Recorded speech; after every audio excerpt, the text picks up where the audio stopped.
Opinions are like assholes. Everybody has one. I don't think I've ever seen anything quite like this before. You know, Wobbles,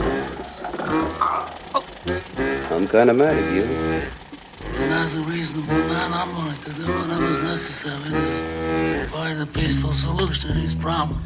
What's up, punchers? Welcome to Punching Up the Movie Podcast, our very first bonus edition.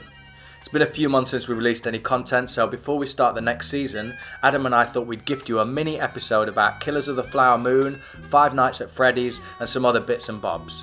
We hope you enjoy it. It's a short one, and be sure to listen back to our first 5 episodes where we covered 2001: A Space Odyssey, Raging Bull, Young Frankenstein, Once Upon a Time in the West, and Cat Ballou. We'll kick off the next season talking about Christopher Nolan's Inception, and it'll be with you in early December. For now, thanks so much for listening, and let's get right to it. Punching up with Killers of the Flower Moon, which you liked, didn't you? Yeah. What didn't? I mean, it's long. Yeah, obviously it's long. It was mainly that. It was its length, and I think the length was like problematic in a way that affected my enjoyment of the film, because I felt like there was a great 2-hour movie in there, a tight as a drum thriller, and I don't know if it was the sort of the weight of the subject matter, the fact that it's Scorsese addressing, you know, American genocide and the Osage kind of way they were kind of ripped off, and that he felt like he couldn't edit himself because it was all too important to leave out. But I felt that what that left was just fatigue. And I started to care less, you know, which is awful considering the subject matter. And I was thinking about afterwards, it's Wind River, which is a tight thriller that covers a very comparable sort of, you know, crime committed within a reservation. Covers the same ground so much better, and Taylor Sheridan never forgets that he's making a thriller. Yeah, and none of the sort of moral outrage is lost in the fact that he's making a tight 90-minute thriller as well. You know, and Killers of the Flower Moon is a thriller as well as an important drama addressing a social issue. And I just felt like everything needed to be tightened to the point where even performances I thought were brilliant started to become a little bit grating about after 2 hours, like Leonardo DiCaprio. I thought, why should I care about him? Yeah. Robert De Niro, I thought in the first 20 minutes, this is the best thing I've seen him do in ages. And then I thought there was too much of him. And I thought, you know, if you compare this, because another film it reminded me of is Chinatown.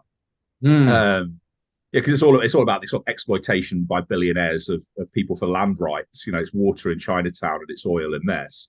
Yeah. And the way that Robert De Niro's character is like the equivalent of John Huston's in that, and they use John Huston so sparingly. Yeah. Every time he comes on, there's a real power and a weight to him. You know, like he's the devil himself. And at the end, you just, you know, like he just seems like an angry, ordinary man. Whereas at the beginning, he's just like De Niro's just like this terrifying potentate. You know, and yeah, those are my issues with it, you know, and it did actually affect my enjoyment of the film. And I've read reviews. I think I've read a review of The Spectator. I started to read a review that said exactly the same thing. But I thought it was technically brilliant. You know, it's incredibly well acted, made. You have these phenomenal sequences like the opening with the opening montage with the Osage dancing in the oil, and the end funeral, and the way he plays with media. You know, like the fact you've got the silent film montage, and then at the end with the that was brilliant. Kind of, it was a brilliant idea with the true crime like sort of radio broadcast. But I just wish the whole film had been like that. And he's made long films that have this like Casino's got a dynamism and a propulsiveness to it that should have had. But 3.5 hours is a long film. Like I thought that it would have been a great miniseries, like a limited series. Absolutely, yeah. And if it was like, you know, maybe 3 parts. I also read one of the actors from Reservation Dogs was slagging it off, saying like how they were really upset about the portrayal of the Osage Indians, and that like and it did get me thinking, like they said that there was a lot of like white men talking about how we're going to kill these Indians. And I thought, there was a lot of that. They needed some of it, but did they need so much of it? Do you know what I'm saying? It's that same thing with like, you've got De Niro and DiCaprio just constantly sort of like meeting up and talking, and then with the brother as well, and it just felt like you're sort of repeating yourself now. We know what Mamet's really good at that. He says like if the scene's not sort of helping drive the plot along, then it's superfluous. Yeah. And I thought that there was probably a lot of scenes in there that would have probably worked had you done a little bit more with the Native Americans and then made it into a limited series. Yeah, no, I completely agree. And I felt like, say, with Casino, to compare it with his longer films, I felt with Casino, you're dealing with a story that takes place over quite a long time, whereas this is quite a compressed story. So I think it needed more compression in its narrative, because it feels like it's a story that takes place over 10 years, but it doesn't really.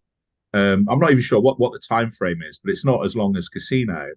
And even in a very, very slow film like Silent, I need to see that. I haven't seen it yet. Yeah, but the pace sort of matches the world, if that makes a bit more sense. It is this very, very kind of deliberate, sort of considered Japanese culture, and then you have these moments of brutality that kind of act in contrast to this sort of on the surface level, this very kind of where every gesture and every word is thought about, and so I don't know. I felt like it was a shame, and the weird comparison was because I saw the last film that made me feel like that, where a director had just basically been given, it was a passion project, and there was almost like too much passion in it and no objectivity. It was Mank, the David Fincher film, which I didn't like at all. The Gary Oldman.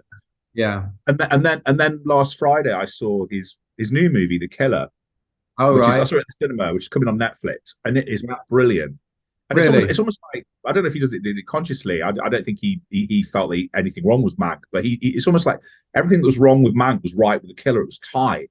There wasn't a scene or a word wasted, and they tell the story, and then they get out, and it's so focused and sort of economic on many levels. And and it was just nice to see a director who's sort of gone that far out in terms of taking advantage of the carte blanche to do what you want, make it as long as you want, then to impose on himself a discipline that matches the story he's trying to tout.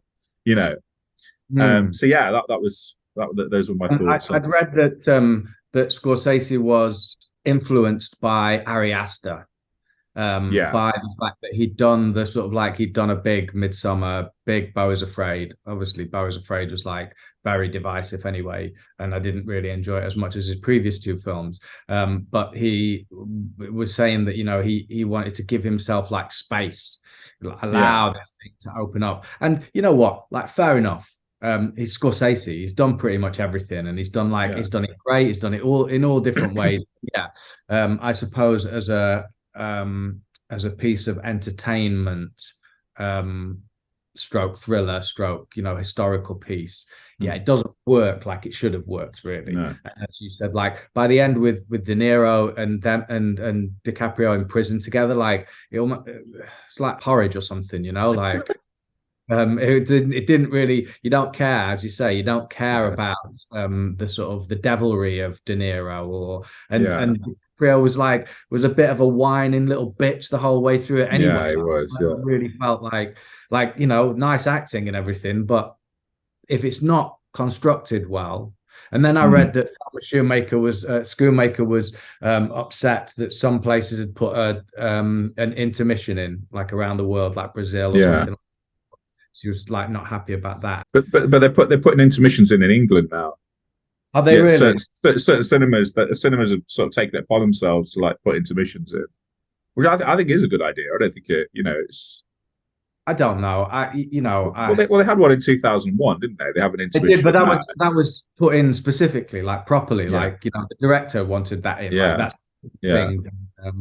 Then if the cinemas decide to take it upon themselves over what the director and the filmmakers want, that's when I'm not really into it. And I was fine all the way through the film. I knew it was going to be 3.5 hours. Okay, this is going to be long. I'm probably going to find this a bit boring. And so then when I didn't find it so boring, I was like, okay, I enjoyed that. It was quite fun, But then on reflection, thinking about picking it apart, it was. Did you see? Have you seen anything else? Did you see? Yeah, I saw. Well, I saw Five Nights at Freddy's.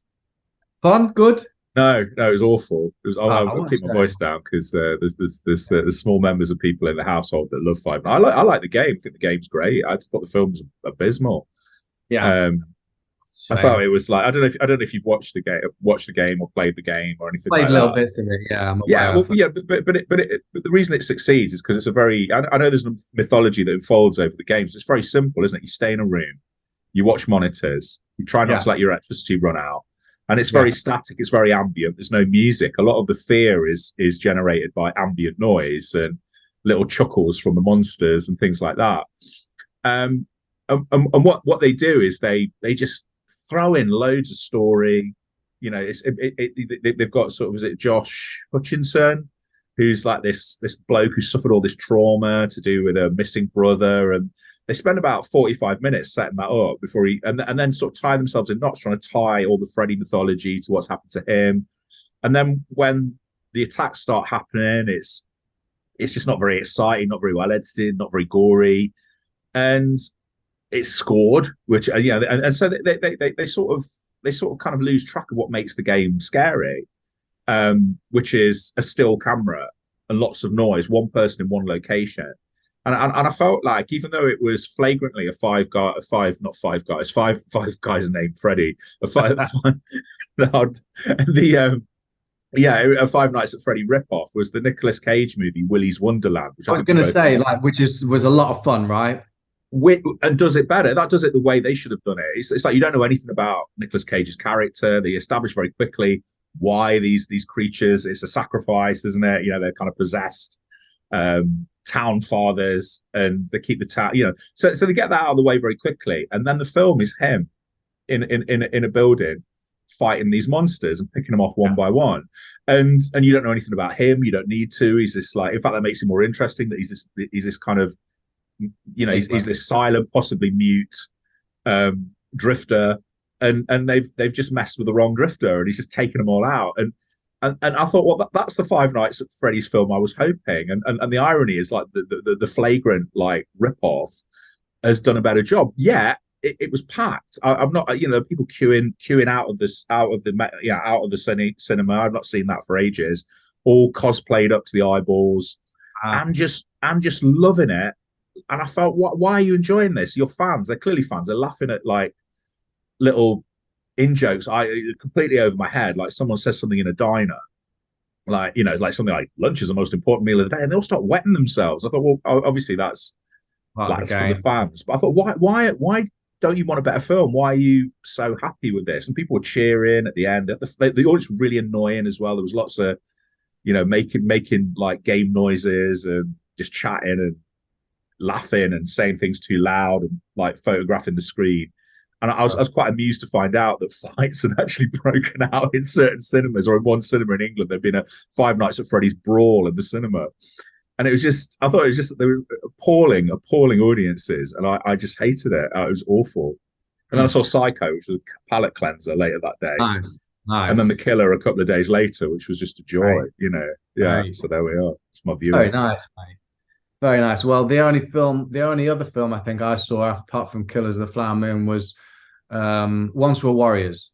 So I read the book when I was in England. It was on the shelf, and the book's really interesting. It's like it's almost written in dialect a little bit. It's written as like a stream of consciousness. Did you ever read Last Exit to Brooklyn, the Hubert Selby Jr.? Like that's a little bit like that, where it's almost like there are no full stops or there's no punctuation. It's just like, this stream of consciousness. And that's a little bit like that, the book. But yeah, it was fun. I mean, it was enjoyable watching the film, like 1994, mate. That's like, Drama School a year, like ages ago, wasn't it? It's like, what, 30 because years? I remember it came out in New Zealand the same time as Jurassic Park and beat it commercially. Wow. It famously outgrows Jurassic Park in New Zealand. Great. Yeah. I suppose they'd never really had a film like that. There is a sequel, What Becomes of the Broken Hearted. I've seen it. Yeah. Is it any good? Yeah, it's all right. It is. Watchable. It's okay. Yeah, it feels like something. It feels like a sort of. My memory of it's like. I mean, it's a redemption story basically for the Tamura Morrison character. So it's nice to see him learn, Yeah. But I do wonder if it's more powerful just to sort of have him at the end of Once Were Warriors, sort of awaiting his fate, Yeah, so it felt a little bit more like a sort of TV movie, but it was good. It was well acted. It was a kind of good story, kind of well told. But because I think he's written about 3 novels. Is it Alan Duff? That's the right? I think he's written a sequence of novels about Jake the Muss and his family, and yeah. So no, I mean, I thought it was good. I thought it was good, but it did feel like a straight to video. Yeah, it feels like it's going to be. That's okay. Yeah, it didn't feel like an event like the other one did. Yeah, but yeah. But by nature of the story, because it's not as driven by violence, and it is more about the sort of consequences of violence, obviously, and this sort of process of process of redemption with these two Maori hunters that sort of take him under their wing, just try and break him down and build him up again.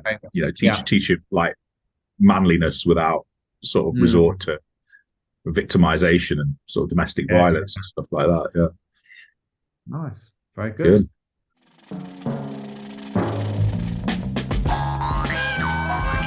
The mission has been completed. Groovy.